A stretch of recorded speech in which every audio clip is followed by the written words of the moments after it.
What it do? Bedtime crew. Hey man, listen, today I'm here building a sick card for Volkanovski versus Topuria. I'm thinking this is probably going to happen at UFC 297, which is rumored to take place in Canada. So I've built this card as if it is UFC 297 Toronto. The main event is going to be Alexander Volkanovski versus Ilia Topuria. I'll talk about that soon, but let me go through this card very, very quickly. We're going to go through the main card, talk about the main event, then I'll add some prelims as well for anybody that wants to see those, okay? First things first, we need a banger to open this card, and there is one man that I know the UFC will put on this card if it's in Canada. He is a welterweight prospect, very exciting guy. I think you know who I'm talking about. Let's do Mike Malott versus Brian Battle. Now, there's a little bit of interest to this fight because not only are these two exciting young prospects, both of these guys are finishers for sure. I mean, these guys cannot go the distance without it being a banger. Even if they make it to the distance, most of the time it doesn't happen. But also, I saw a video of Mike Malott talking shit about Brian Battle, dude. I saw a video of him, you know, saying some shit about him after his last fight against AJ Fletcher, a little bald midget. You little fucking bald midget of a thing, mate. You fucking little ghost of a fucking thing, mate. But yeah, dude, I think this is a very intriguing matchup. I wanted to do Mike Malott versus Joaquin Buckley, but Buckley's booked against Morono, and I thought this is a better matchup anyways. There's a little bit of beef that you can put these two on the press conference, and these are two guys that you want to invest in for the future of the UFC. These are two young guys that have a lot of upside. So my first fight to open the main card, we're going to do Mike Malott versus Brian Battle. Let's move on to the second fight on the card. I got to get a legend of the game. All right, a man that is basically a former champion if you really think about it. On paper, this guy has a lot of accolades that make him a championship caliber fighter. So, of course, I have to put him on the main card of this pay-per-view. All right, I'm going to add in Anthony Smith, the GOAT, Lionheart, against Khalil Roundtree Jr., who's coming off a win against Chris Dorcas. You know, he had a lot of advantages going into that fight. Also, his striking worked for him quite well. But yeah, he knocked out Chris Dorcas. He said he wants a big fight next. I think he deserves that. He's on a good streak. He's a very exciting fighter. And I think Anthony Smith is in a point in his career where he can fight basically anyone in the rankings. Within reason, above or below him. He's coming off a win against Ryan Spann, very close fight. Maybe he's not ready for January, but he strikes me as the type of guy that would say yes to this. So I think Anthony Smith versus Khalil Roundtree Jr. The winner can move on to maybe like a Nikita Krylov, maybe a loser of a Ankalaev Walker, maybe something like that. So big fight, and I think this fits perfectly on the 297 main card as a fight to get people interested, as a fight to kind of promote the light heavyweight division once they have a new champion at 296, which is probably going to be the man that, oh, Luta Shomo, that's Pereira's prediction on this fight. Alright, dude, so that's my second fight. Let's move on to the featured bout of this card, and I thought, let me put together a fucking banger for this card, dude. Let me put together a good fight. So I decided to go into the lightweight division. I wanted to get one of the most hardcore, one of the most exciting guys in the entire division and put him on this card. And I also decided to get Dan Hooker as here as well. All jokes aside, dude, Dan Hooker versus Matos Gamrot. That's a banger, bro. All right? Dan Hooker's not going to let this guy have a boring fight. He's going to come guns blazing. He's got a crazy chin. He's got good grappling himself. To be honest, I could see Dan Hooker looking for guillotines and shit like that. I think this is a very reasonable matchup to make. Obviously, this could headline a fight night. If that is the case, maybe you take this off the card and you add in maybe a Bryce Mitchell versus Movsar Evloev, or maybe a Brian Ortega versus Evloev, something like that. Maybe instead of this fight, if the UFC ends up booking this for New Zealand. But if not, man, put this guy on the card with Volkanovski as he trains together with him. Let's get Gamrot a good fight as well because he's coming off a pretty fluky win. I think he needs to get back in there soon.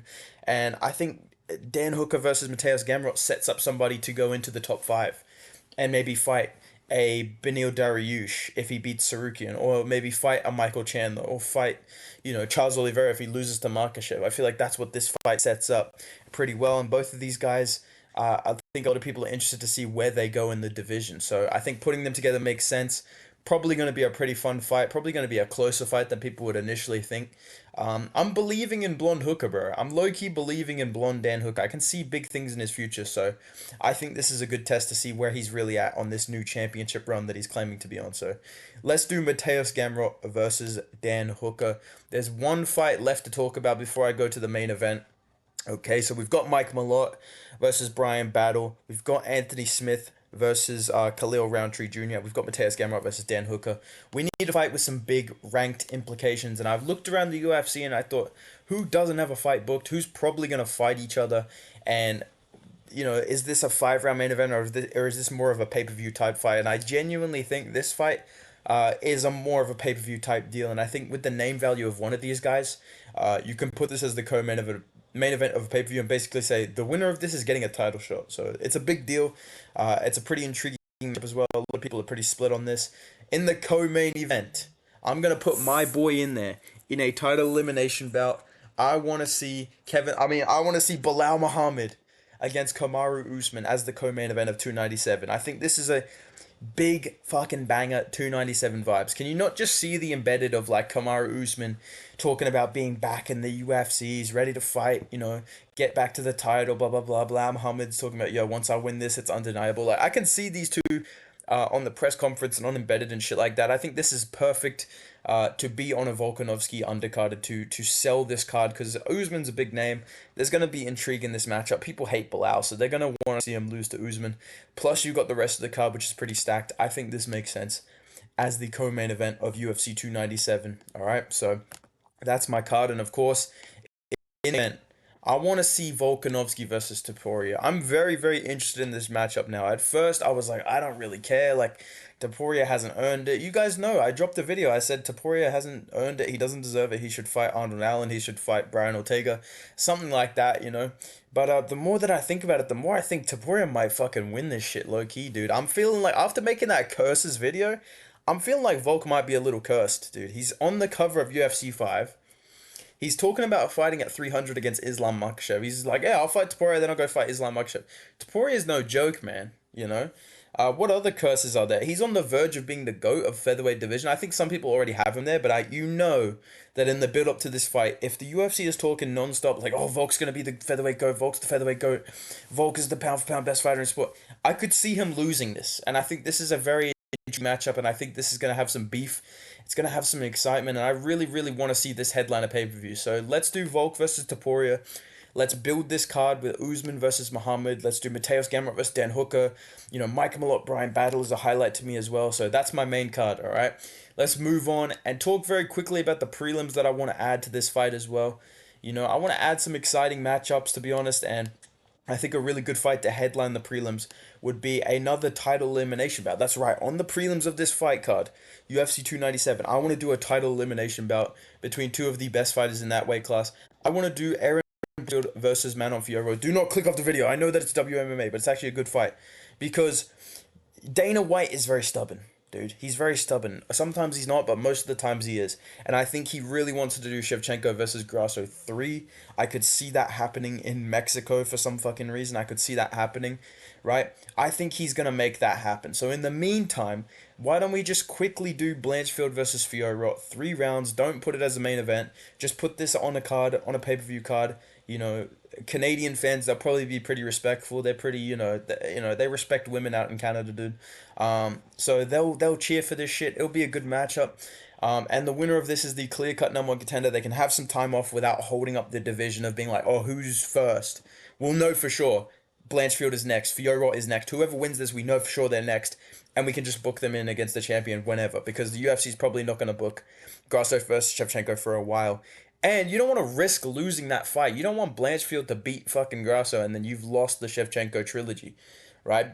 So I think that's what the UFC is going to do. And I think this makes sense at 297, all right?